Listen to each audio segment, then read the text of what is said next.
Hi, this is Darren from Property Prosperity. Today I thought I'd talk about trying to find a bargain. If you're going out looking around for properties, I sell lots of properties, and I get people coming to me looking at wheeling and dealing, wanting a really good deal, and they come in with these crazy low offers, which is never going to happen in a million years as far as I'm concerned. So I thought I'd let you in on a few tips and trips for as far as real estate agents go that you know, we do this every day, and we have strategies of trying to work out how we're going to get the most amount of money for our clients. So the first thing to understand is agents, they can overprice a property, or they can underprice a property, or they can price it at a fair price, really. And they can, you know, there's basically, well, hopefully, if the agent knows what they're doing it with the strategy in mind.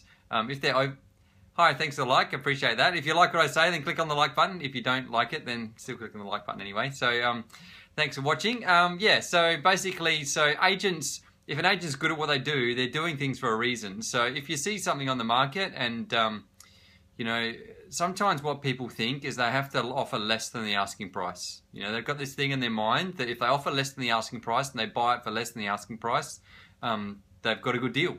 You know, whereas in reality, that doesn't necessarily mean that it's a good deal, because it may be massively overpriced. They've actually got a term for this. It's called false bargaining. It's where you think you're wheeling and dealing, getting a really good deal, but the deal you're negotiating is based on a faulty premise in the fact that you're assuming it's priced at the market price.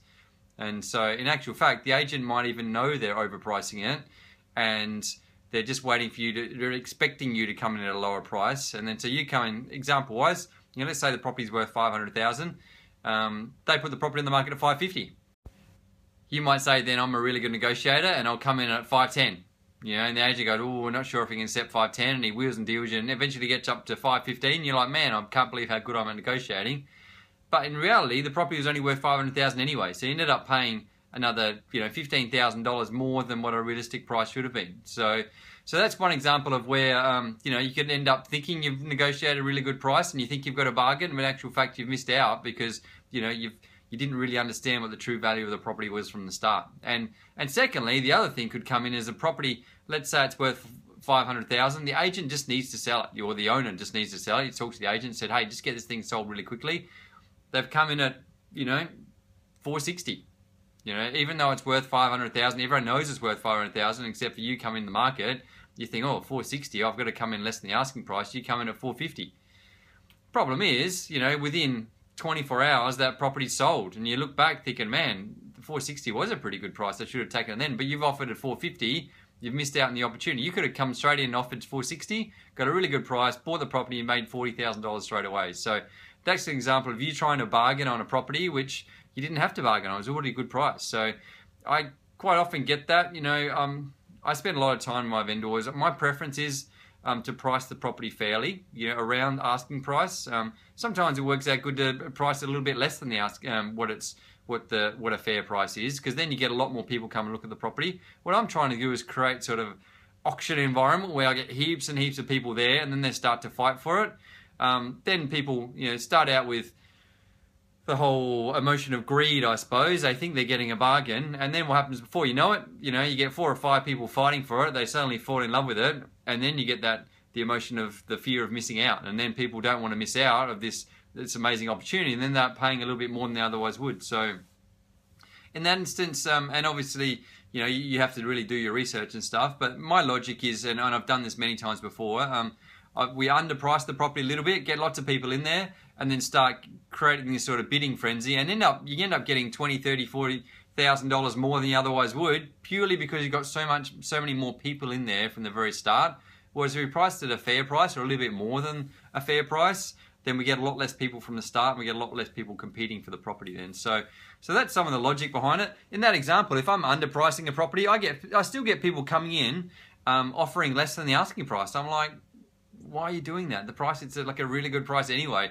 I even get people coming in at the asking price, even though it is priced a bit under, you know, what's a fair price, and expect to buy it. And I say, well, you know, we've already had offers higher than the asking price. So you're going to have to offer higher. And they're like, well, you can't do that. You know, you've got to accept my offer because I'm offering the asking price. the thing to understand is the owner doesn't have to accept any price. You know, you can put in a higher price than the asking price, and the owner can reject your offer and decide not to sell it to you.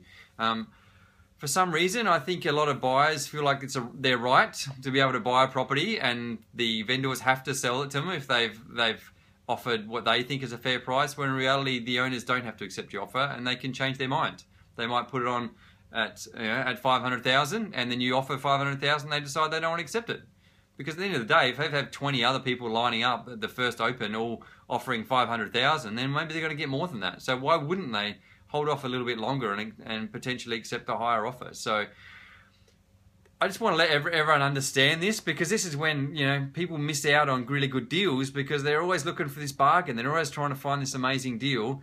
And sometimes too, reality, if you're buying a house that you're going to live in, then who really cares? Does it really have to be a bargain? Because you're going to live there anyway. It's just like, you know, it's not, you're not doing it for investment. You're not doing it to make money. It's like whether you're going to go to the movies. You know, is it a good investment to go to the movies? No, but do you want to go to the movies? Is it going to be cool and you're going to enjoy it? Yes, so just go to the movies. Likewise, if you're buying a house to live in, you know, is it the house you want to live in? Is it a nice location? Is it near your kid's school? Is it near your work? You know, does it have all these other intangible benefits purely, you know, other than financial? You know, and some of those intangible benefits are valuable to you. And so, you know, who cares if you're really getting a bargain? If you're getting all those other intangible benefits, then it doesn't really matter. You know, there's no point missing out of your dream house, which is in the perfect location, you know, and everything you've always wanted, just because you want to try and bargain down an extra 5 grand, an extra 10 grand. So my advice to you is don't get too stressed about trying to get a bargain. It's not necessarily the most important thing. As a developer, you know, obviously you'd assume developers are all out there looking for a bargain, but in reality, you know, I'm happy to pay a fair price, because as a developer, I make my money by creating value in the property on top. So, you know, I don't necessarily have to screw the owner down and get a really, you know, crazy cheap price. You know, it's obviously a good thing if I can get it a little bit cheaper. That obviously helps as far as my profitability goes.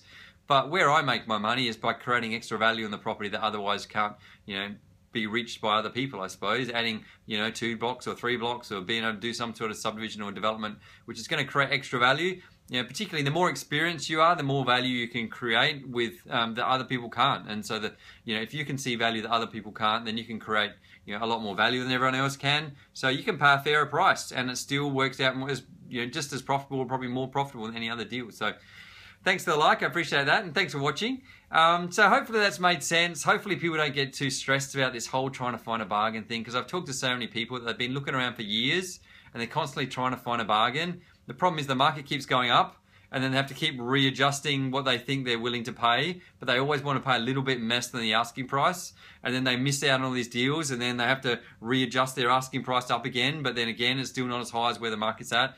So they're constantly chasing the market going up and up and up. Whereas if they just bought at a fair price 3 years ago, they would have paid a lot less than what they're paying right now, just because they were looking for this bargain. So that, hopefully that makes sense to everyone, why it's not necessarily always a good thing to get a bargain and to be hunting for a bargain, because sometimes you can miss out on some really great opportunities. So thanks for watching, guys, and I look forward to talking again soon. If you think someone's been shopping around for a while and they keep missing out, then maybe they'll find this video useful. So click on the share button. If you've liked what I had to say, click on the like button. If you haven't liked it, then click on the like button anyway, and I'll try a bit harder for next time. And if you've got a question for me that you want answered, then click on the comment button, the comment box, and put a comment in there. Even if you just want to say some feedback to me and say something nice or something not nice, then put a comment in there too. I'd really appreciate it. Thanks, guys. Have a good day. Bye.